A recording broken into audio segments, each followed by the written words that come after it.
લક્ષ્ય ન્યૂઝ, એક નજર, એક લક્ષ્ય.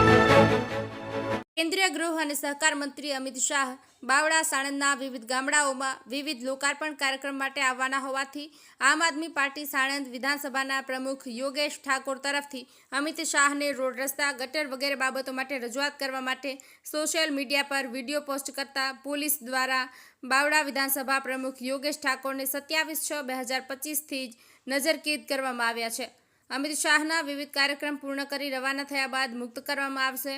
આપ પાર્ટીના હોદ્દેદારોને કાર્યકર્તા તથા કુલદીપસિંહ વાઘેલા સાણંદ વિધાનસભા ઉમેદવાર અને ગુજરાત પ્રદેશ જોઈન્ટ સેક્રેટરી ડોક્ટર જેવલબેન વસરા, કાર્યકારી અધ્યક્ષ ગુજરાત જતીનભાઈ પટેલ, ગાંધીનગર લોકસભા સહપ્રભારી હરિભાઈ વાધરોલ અને સમર્થદાન ગઢવી વગેરેને જાણ થતાં તત્કાલિક સાણંદ પોલીસ સ્ટેશન દોડી આવ્યા હતા. ગુલાબબોધ, સાણંદ. ડોક્ટર જેવલ વસરા, કાર્યકારી અધ્યક્ષ મધ્ય ઝોન.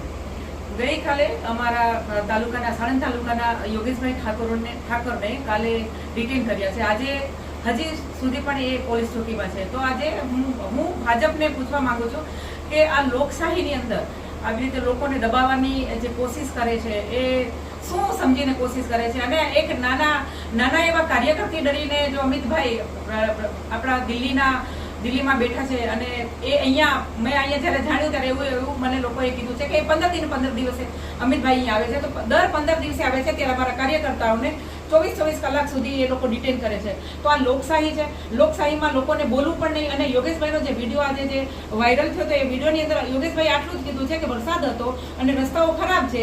તો એ લોકોને બતાવે છે કે આ રસ્તાઓ ખરાબ છે, હવે આ રસ્તાઓ ખરાબ છે તો આ રસ્તાઓને સરખા કરાવો અને ક્યારે રસ્તાઓ સારા થશે. આટલા સ્ટેટમેન્ટથી યોગેશભાઈને કાલથી પોલીસ સ્ટેશનની અંદર ગોધી રાખે છે. બસ હવે જય ભારત, જય માતાજી. હું કુલદીપસિંહ વાઘેલા, સાણંદ શહેર વિધાનસભા પ્રભારી. આજ તારીખ 28 તારીખના લગભગ બપોરના 2 વાગવા આવ્યા છે. અમારા સાણંદ તાલુકા પ્રમુખ યોગેશભાઈ ઠાકોરને ગઈકાલે 27 તારીખથી બપોરના 3 વાગ્યાથી પોલીસે ડિટેન કરેલ છે. જેમાં લો એન્ડ ઓર્ડરથી મારીને કોઈ પણ વસ્તુ એમને એવું કાંઈ કીધું નથી. એક ખાલી સોશિયલ મીડિયામાં વિડીયો બનાવ્યો હતો એમને, જે આજે આપણા દેશના ગૃહ મંત્રી છે અમિત શાહ, એ પોતે સાણંદમાં લગભગ દર મહિને આવે છે. તો શું આ રીતના એ આવે અને આ રીતના કોઈ બી જનતા હોય કે કોઈ બી કાર્યકર્તા હોય એને 24 કલાક લગી પોલીસ સ્ટેશનમાં રાખી મૂકવા એ શું વ્યાજબી છે? આજે મારે મીડિયા થ્રુ સમગ્ર ગુજરાતની જનતાને કહેવું છે કે સાણંદમાં તો મહિને આવે છે. એમના ઘણા બધા લેતી દેતીના વ્યવહારો હોય તો શું મહિને અમારા જેવા નાના મોટા કાર્યકર્તાઓને શું 24 કલાક પોલીસ સ્ટેશનમાં રહેવાનું, ડિટેન થવાનું? અને એના સિવાય અમારા ફેમિલી ઉપર, ઘર ઉપર, આજે યોગેશભાઈ ઠાકોર છે એમની ફેમિલી ઉપર કાલના બપોરના 3 વાગ્યાથી નતા લગી કેટલું બધું વ્યથા થતી હશે એ બધી કોને જોવાનું? એટલે આ બધી બાબતોમાં તમે મીડિયા થ્રુ અમે સાચું અને સમજણ જનતા સુધી પહોંચે એ કહેવડાવવા માગીએ છીએ. અને જે યોગેશભાઈએ વિડીયો બનાવ્યો છે એ પણ તમામ લોકો જોજો કે એની અંદર યોગેશભાઈ એવું કાંઈ ખોટું બોલ્યા નથી. તેમ છતાં પણ કાલ રાત્રે 1-2 વાગ્યા લગી અમે બધા તો અહીંયા પોલીસ સ્ટેશન સાથે જ હતા, પણ તેમ છતાં એમને ઘરે જવા દેવા નથી આવ્યા. હું એક આજે સાણંદ વિધાનસભા લડેલો છું.